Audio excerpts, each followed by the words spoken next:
Okay, magandang umaga, magandang tanghali, magandang gabi, kung anong oras man ninyo to pinapanood. So, unboxing and testing lang tayo. Nakapag-unbox na ako ng ganito, so nagpapa-video lang si Bossing kasi newbie siya, first na unit niya to. Shoutout tayo kay Sir Mer ng Pandi, Bulacan. Tama ba? Tapos kay Sir Justin ng Bataan. So, kay Sir Justin, kumuha siya ng ENC na 1304 Glock 19 Taran Tactical. Ito. Si Sir Justin, meron na siyang mga airsoft. So, hindi ko na to i-demo. Alam naman na to si Sir Justin. I-test fire ko na lang para makita niyang naglalak yung yung unit, no? Tapos, kay Sir naman, ay kumuha naman siya ng, si Sir Mer naman ay kumuha naman siya ng WE 5.1 High Kappa. Okay? So, pagbukas mo, Sir, makikita mo owner's manual. Meron diyang QR code.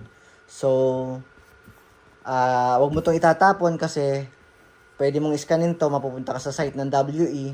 Doon mo makikita yung mga parts ng unit mo.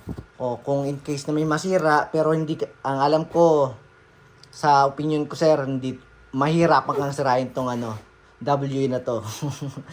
Masyadong reliable po ang WE. Anyway, iskanin mo kasi yung ibang online platform, wala naman silang pangalan, hindi nakalagay sa tinda nila kung loading nozzle, sear, valve knocker, hindi sila ganon. Number lang. So, doon mo makikita sa site ng WE kung anong number yung parts na nasira sa'yo. Pero, hindi mo to masisira. Worry ko lang. Okay? So, pag open mo, sir, meron kang solid metal magazine. Ayan. WE. Tapos, ito na yung unit mo. Ayan.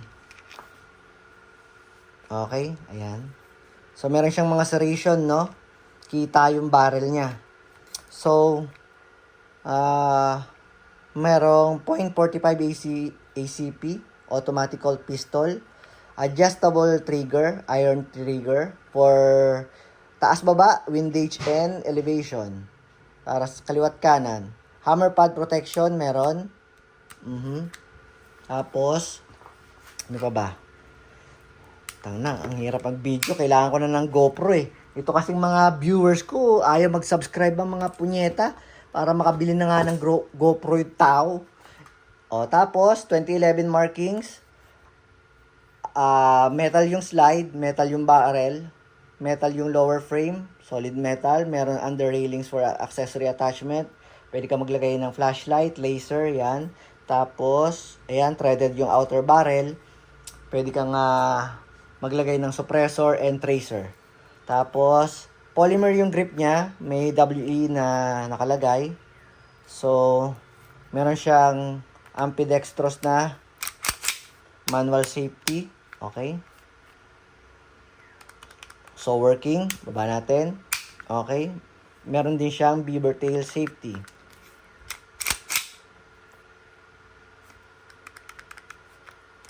Okay, working. Tapos, test fire natin. Anyway, bossing, pag maglalagay ka ng gas, total, kumuha ka naman, bossing, ng ito yung mga, nyo, sir, gas at bibis nyo. Si bossing, kumuha ng airsoft silicone oil at saka ng BB loader yan. Kumuha si bossing yan. So, pagka maglalagay kayo ng gas, lagi nyo lagyan ng silicone oil to. Ito. Kasi may mga o-ring dyan sa loob. So, lagyan muna natin ng konti. Konti lang. Isang patak lang. Ayun, no?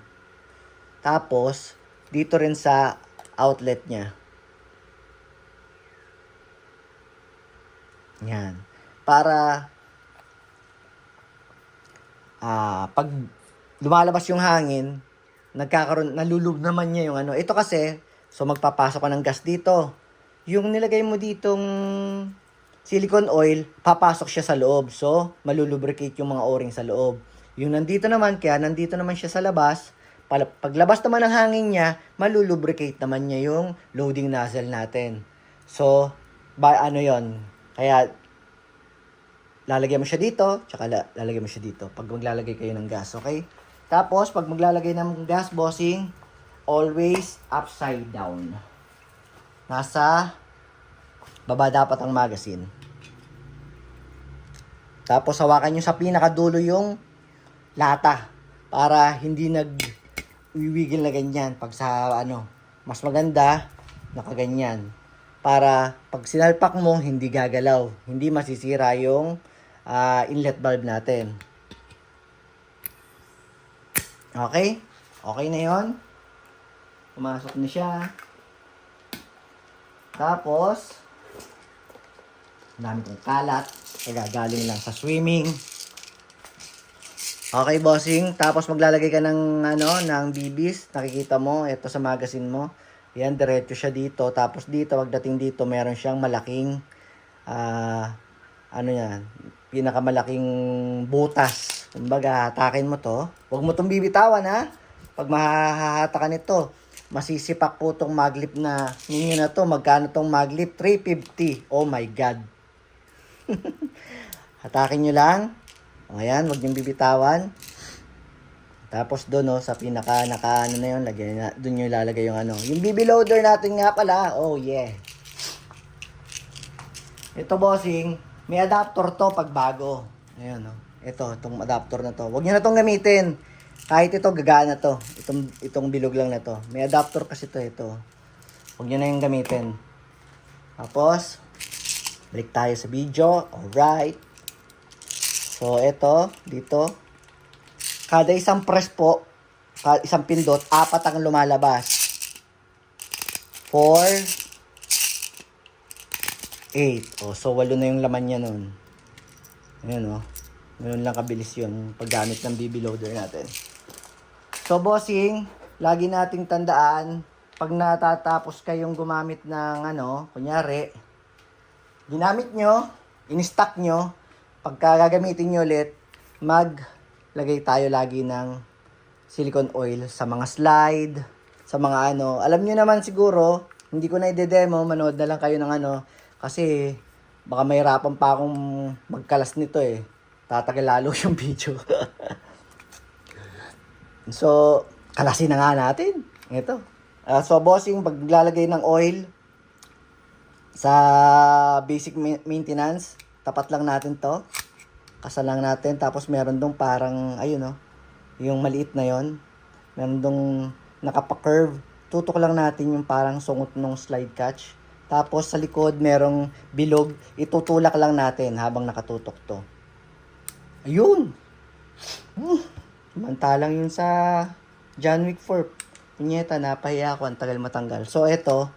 So, pagka nakaganyan hatak lang. Dire-diretso na yan. So lubricated naman siya, bossing. Ayan, basa-basa sila. Ayan, basa-basa yung mga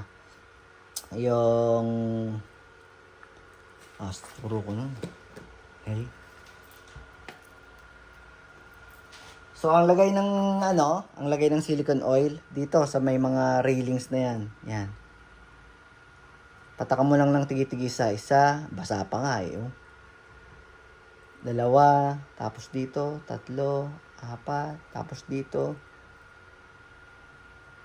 5, 6, yan, tapos dito sa hammer, 7. Okay na yun. Tigka konti lang, konting-konti, babasain nyo lang siya. Para lang smooth yung smooth yung pagkasan nyo, smooth yung blowback nyo. So, ang pagbabalik, meron dyan para, ayan, makikita mo, yun, dun. Shoot mo lang siya, ito. Yan. Tapos, tapos, wakan nyo munang ganyan. Pasok nyo to. Pagka nakapasok na, so, hila lang ulit. Tutok lang ulit natin. Yung maliit na naka-curve na yun. Pagka nag-click na, bitaw. Then, Alright. So, nalagyan ko na ba ng bala? Okay. Test fire natin. Bossing mer ng Pandi, Bulacan. Ano? Wait. Iaanggulo ko lang yung punyeta kasi ang daming kalat. Iaanggulo ko lang yung kalat. So, bossing, lagi natin tandaan, bago tayo, ang ituring po natin na loaded lagi yung baril natin para maging habit natin yung hindi pagtutok kung kani-kanino ng baril, para maging habit natin. Kung ayaw mong mabaril yung sarili mo, ituring mong huwag kang makabaril din ng iba. Ganon, di ba? So, pagka naging habit mo yung ituturing mong laging loaded yung unit mo, pagka nagpapahiram ka, laging paganyan. So, magiging habit mo yon, di ba? Tapos, huwag nating itutok sa ayaw nating patamaan. Okay? Huwag nating tutok sa bata, sa aso, sa pusa. Okay? Next, lagi tayong trigger finger out. Magiging habit mo yan, bossing. Lalo niyan, newbie ka. Pag hawak mo lagi ng baril, laging paganyan. Yan. Pag pipikapin mo, nasa kahon, nasa gun case, laging paganto. Magiging habit mo yan. Dadami yung airsoft mo. Kung magkakaroon ka pa ng ibang airsoft, magiging habit mo yan. Lagi lang nasa labas lagi yung daliri. Kung hindi ka puputok, lagi lang nasa labas. Tapos, last advice, always release the magazine. No? Kahit hindi nakakasa o nakakasa, basta ilabas mo lang yung magazine, hindi ka makakatama. Okay? Okay, test fire natin, WE 5.1 Type K High Kappa. Okay? Malakas ang insert ng magazine.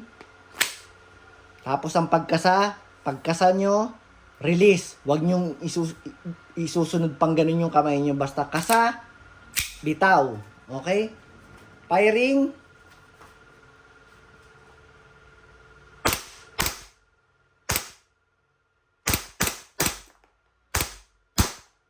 Okay? Open chamber siya. So, release the magazine lagi. Tapos, hatak lang. Tapos, ibababa natin tong slide catch, no? Ito. Hatak. Tapos, baba. Okay?